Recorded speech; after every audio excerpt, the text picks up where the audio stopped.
Hey yo mga peeps, welcome back again to my channel, and if you're new here, please consider subscribing to this channel by clicking the red button down the video and click the notification bell as well para ma-notify kayo sa mga susunod ko pang videos na i-upload.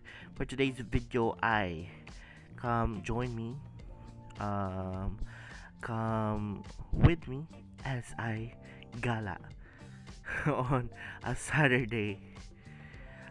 So we're just having a get ready with me moment, no? So, after maligo, ayan, nagpe-prepare na ako. After maligo, naglalagay ako ng moisturizer from Celetec para lang hindi dry yung face natin, no? So, paminsan-minsan lang din naman ako nagaganito pag gumagala talaga with friends. On a weekend usually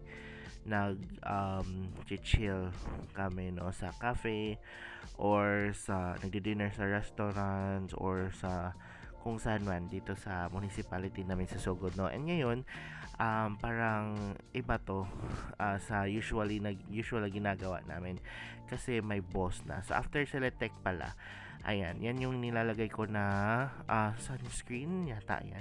Not sure, pero binigay sa akin to ng friend ko from high school, si Mary Antoinette T. Shout out to you, no? Nagbebenta din siya, I think, ng mga ganito. So if you are interested to buy mga Japan, I think Japan product to, no? So nagbebenta siya ng mga Japan beauty products, I think. So hanapin niyo lang siya sa Facebook, Mary Antoinette D. Shout out to you. Mary Antoinette D pala, no? Na-shoutout ko na ba siya kanina? Oo, so ayan siya.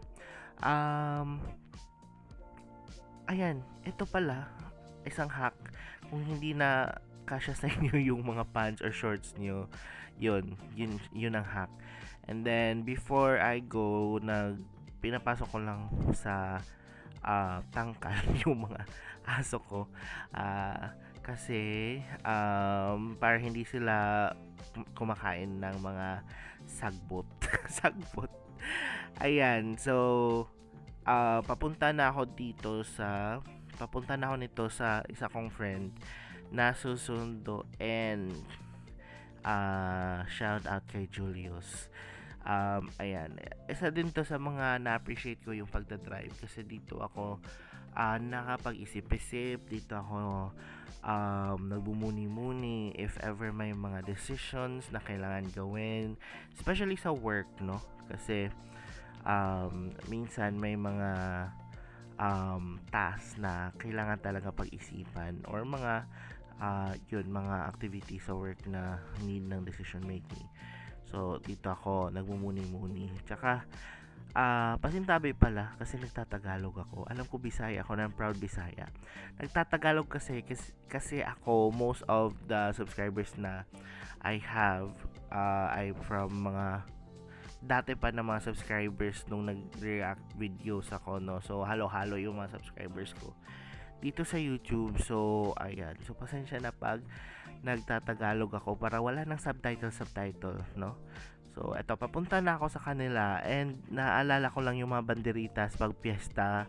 Mas maganda talaga pag banderitas, no, kaysa sa mga flag na sa gilid-gilid lang nilalagay. Although depende rin naman sa flag. So ayan na siya. Tan tan. So ayan, so pupunta na kami sa isa na main friend pero hindi na pala na videohan. So ayan, so shout out kay Sed, kay Julius. Nag-dinner lang kami sa ML Food Hub. So isa din siya sa mga spot na maganda din dito sa municipality namin. Nag-order lang kami ng pizza, carbonara, tsaka yung meals nila na 125 lang.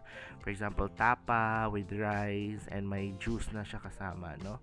And ito yung sinabi ko na special kasi open na yung Boss Coffee sa Sogod Southern Leyte, no?